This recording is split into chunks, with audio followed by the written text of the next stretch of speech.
Hello everyone and welcome to my channel. This is my second video, so if you guys are new, please subscribe. It would mean so much to me knowing right now times are rough. Today I really wanted to talk about the art of being alone and knowing yourself to the fullest. To be able to enjoy your own company. Being alone should be something that isn't seen as weird or isn't seen as something that people should avoid doing. Some might say that you have no friends, therefore that's the only reason why you're alone. I think that's not true, and I want to show you guys how amazing it is to be alone and to be able to fully enjoy doing things on your own, because you learn so much about yourself and you learn so much about your actions with others, and the time that you spend with others will be so much more meaningful. I wrote down my thoughts. Knowing myself, I'm probably not gonna say half of what I've written. So first, I want to talk about the fear of being alone and why some people see being alone as something negative. I want to talk about this before jumping into why being alone fuels your soul, and then I want to talk about the benefits of being alone, because actually there is some benefits. So you better listen, because you might miss out on a lot of things. Just in case being alone is something that is new to you and it's a hard moment that you have to face with yourself, I have some ideas for you. Really things that I have done on my own that brought me so much joy. So you better listen. So first, the fear of being alone. Most individuals care a lot about what others have to say about them and what others have to say about other people. Ultimately, we are social beings. We talk a lot. We share our thoughts, and we might share things that aren't necessarily true, but we want to fit in. Ultimately, that's what human beings need, is to feel like they belong. Finding a community where you can share your thoughts and share your experiences is amazing, and I think that's something that everyone should do. There's also this need to associate with people that you admire, that you feel like you belong as a community, that you share, thoughts, you share similar patterns, similar directions, have similar paths. That's why in a group we tend to go towards the person that we see fit to our own being and we think will benefit us as a human being. Ultimately, this whole thing of associating yourself with someone and wanting to belong is because you want to feel like you're on the right path, and you want to feel like what you're doing is the right direction and is where you're supposed to be. Associating with people who are similar will ultimately bring you peace, because you don't have to change and you don't have to think about maybe you're doing something wrong, or maybe you need to think differently, act differently. I do myself. I want to associate with people. I know it's really sad that we as humans don't lean towards finding new individuals that have nothing to do with us and that can bring us so much more knowledge and happiness and new ways of thinking. But that's besides the point. I'm leaning towards something completely different, so we're gonna stop here. Another point is that I think people are scared to face their own thoughts, face what truly is happening inside their head. You only know yourself to the fullest, and you're the only one who's ever gonna know how you think, how you feel, what you like, what you don't like. Even if you're close with people and even if you share things, you only know what's best for you. Sometimes having this realization that you have to sit with yourself and sit with your thoughts and think of what you want, think about what you don't like, rather it's attitudes, activities that you don't like, moments, situations that you put yourself in that you don't really want, but because you can't face yourself and face your own thoughts, you're willing to make yourself uncomfortable to fit in, if that makes sense. I think it's truly important, in order to really understand yourself and to be a better person within a group, you need to learn to be alone with your thoughts and learn whatever it is that you want, so that you can express it to the fullest when you're with other people, so that you don't follow whatever the group wants, you follow whatever you want and whatever you think is best for yourself. That way, if there is a situation that you want to remove yourself from, you have this knowledge of, yes, that's not something I want to do. I'm not going to follow the group, and it doesn't mean that I don't belong to the group. It just means that I know what's best for me in this situation. Sometimes I can't really express myself, but that's something I'm working on. Anyways, there's also a fear of missing out and missing on the opportunities that you would have had if you were in a group. Maybe it's conversation that you're missed, or you're scared that a group is gonna get so much closer together and they're gonna have nothing in common with you anymore. This does not happen.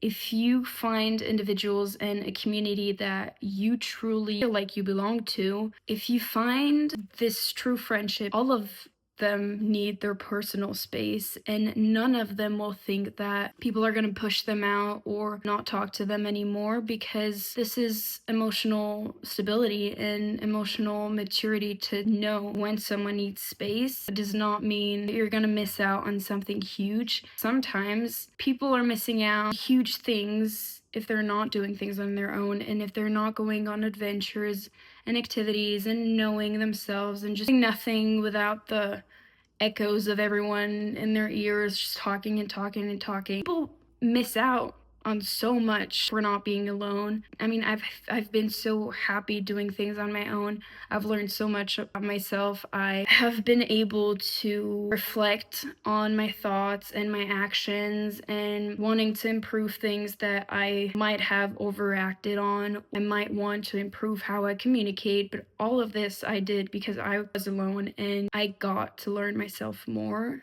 so that I would project a better person and a better energy for other people. Guys, sometimes if this video is not really constructed, leave me alone.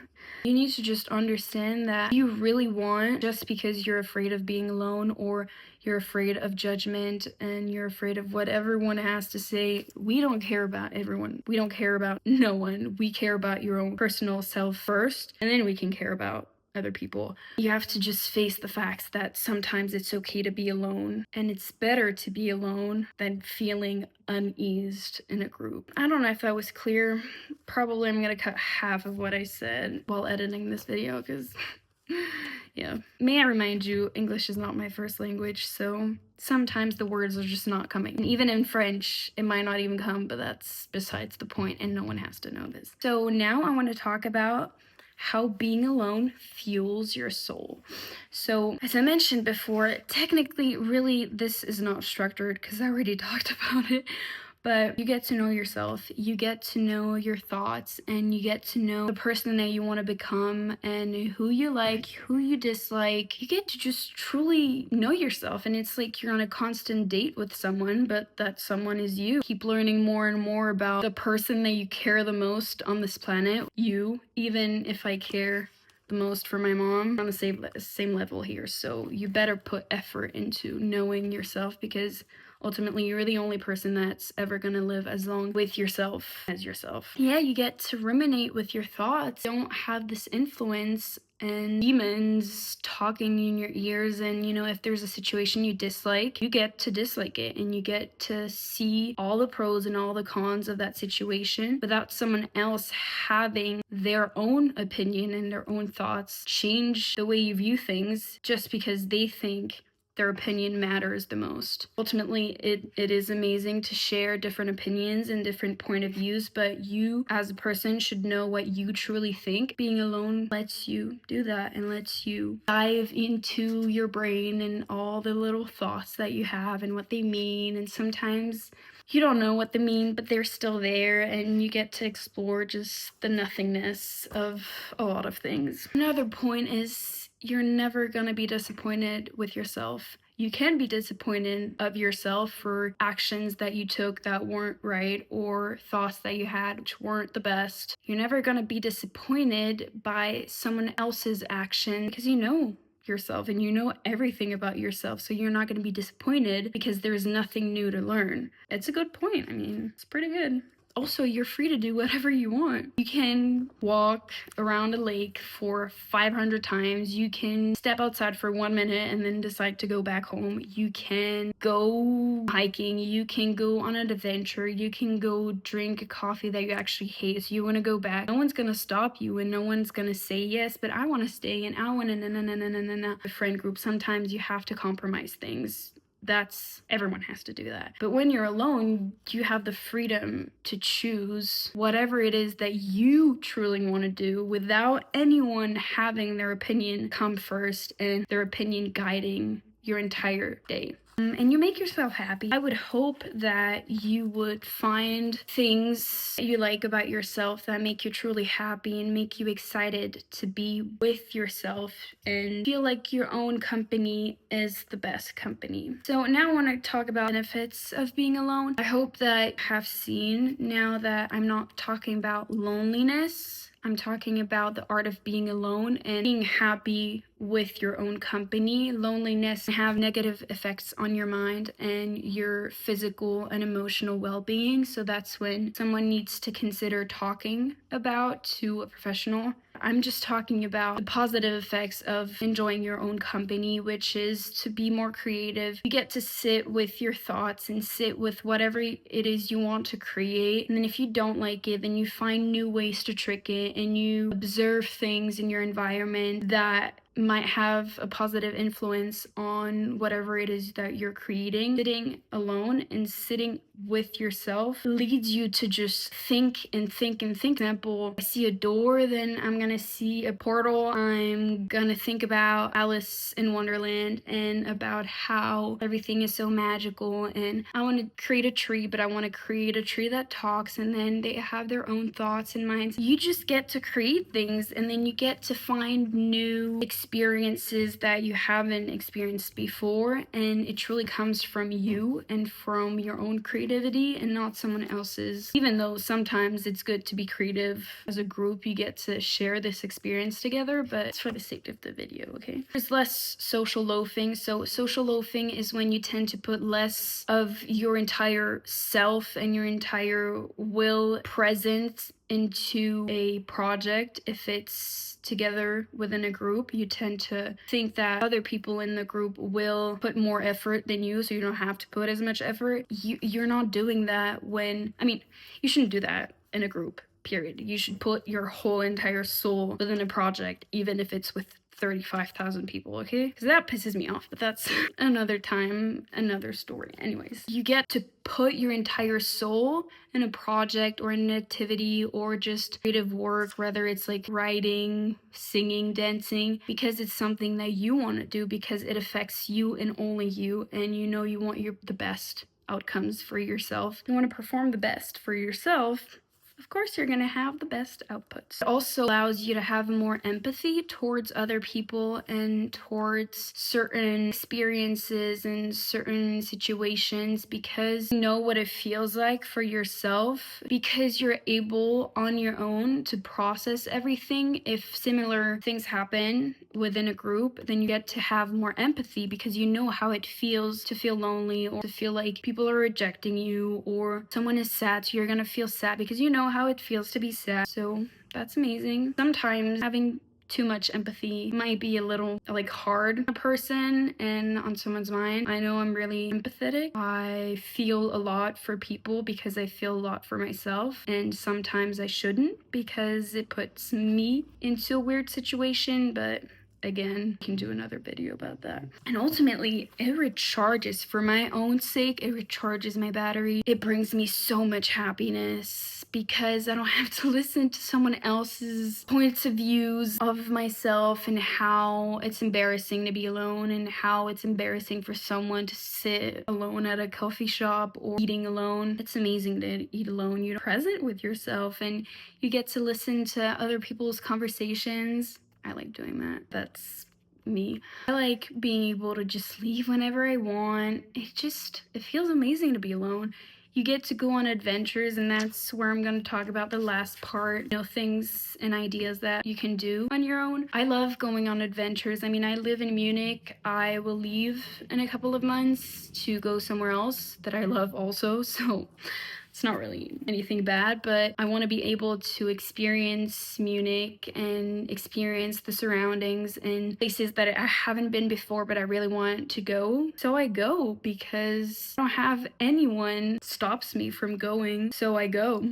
And if I want, of course, if other people want to go with me, and if it's an activity that has been created as a group, it's amazing because you also share this experience. But sharing this experience with yourself and getting to go on adventures, like the other day I went to the Kimse Palace. It was amazing. I was on my own. I ate like this whole entire plate of fries and schnitzel. It was amazing. So good. You know, I wanted to do it, so I did it. Like, ultimately, it's the power and the beauty of being alone. If you want to do something, you are allowed to, and you can, because there's no one holding you back. If you want to go on a walk, go on a walk. If it's 5 minutes, then it's something new that you haven't done in a while or you've never done on your own. If you want to go to a nearby lake, buy a train, you know, if you have tickets that allow you to do that, do it. If you want to visit palaces or castles, that's something I really like to do. So I just try to find nearby castles, and I go, and it's amazing, and I get to imagine myself being a little princess, or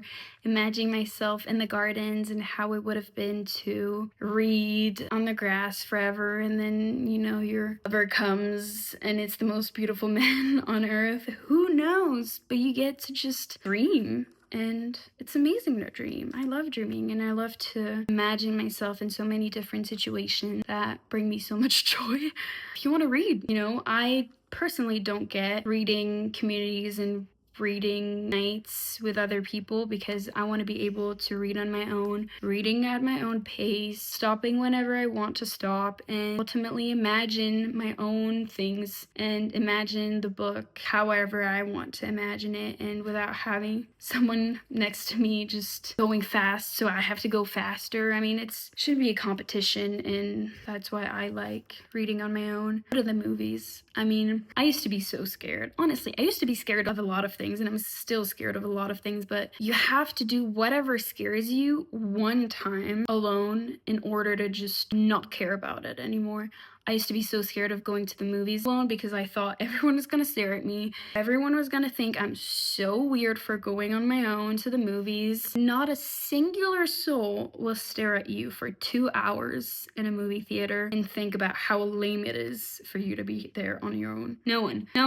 And even if it is, that's weird on them to just stare at you and think that, because they're not mature enough to do that on their own, and they're not mature enough to feel happiness and feel fulfillment on their own and for themselves by being with themselves. So that's something on them. You ultimately should not care about someone else's opinion if they think like that, and you shouldn't want to please them, because why would you want to be friends with someone that thinks like that of other people? Yeah, go window shopping, go shopping. You don't have to buy anything. I mean, I don't. I just look at things and imagine myself wearing them, or imagine how I can style my own clothes depending on whatever I see in the windows, and it gives you inspirations on a lot of things. And if I conclude this video, I could talk forever and on and on and on about the greatness of being alone, but it's something that is very difficult for a lot of people, and it was difficult for me at first. I loved being alone since I was a little kid, and I think I would always love to be alone and feel more comfortable with my own presence, which sometimes I'm excluding myself a lot, so that can be a little negative, but I got to learn so much more about myself, and it's a step that people need to be willing to take, and it's okay if you're not. Like, no one's ever gonna judge you for not willing to be alone or for not wanting to be alone. I'm just saying that it is beneficial for yourself. You should be proud if you're taking a step towards liking your own presence and liking your own company, even if it's a walk for 5 minutes. You haven't done it before, so you should be proud, and it's okay to just not jump towards going on a full 3-week hike, because I'm not doing that. But I mean, who knows? I might do that in the future, but it's something I'm still scared of. So you shouldn't feel discouraged just because you're taking little steps or you're not there yet. You never know until you try, and that's really something that I keep reminding myself. You actually never know what's gonna happen until you try. So would you rather never know how it feels, or would you rather know and then you're able to like walk around and see what makes you happy, what doesn't make you happy, what brings you joy from being alone and what doesn't, and what you still want to continue doing. I mean, I'm not there to judge. I'm just sharing my thoughts on how amazing it is to be on your own. And something that a lot of people don't understand, but who cares? Like, you should just care about like your own feelings and your own thoughts, and like you should care about what people think if it's people that you love and people that you know have the best intentions for you. Otherwise, you shouldn't care. But yeah, if you like this video, I actually don't know if this video will make any sense, but that's how I try to communicate my thoughts more, because I do have a little problem with communicating whatever I feel and think. So that's also something that helps me, and it's a journey I'm taking and probably is going to get better. I just need little exercises, and I need more time to learn how to express myself. But anyways, if you thought that this video was helpful or if you liked it, please feel free to subscribe, please. I'm trying my best to just post things that make me happy, and it would be amazing if people followed me, but ultimately I'm doing this for myself. So yeah, feel free to just subscribe and like this video, and if you want to see more, then more is coming. So yeah, bye.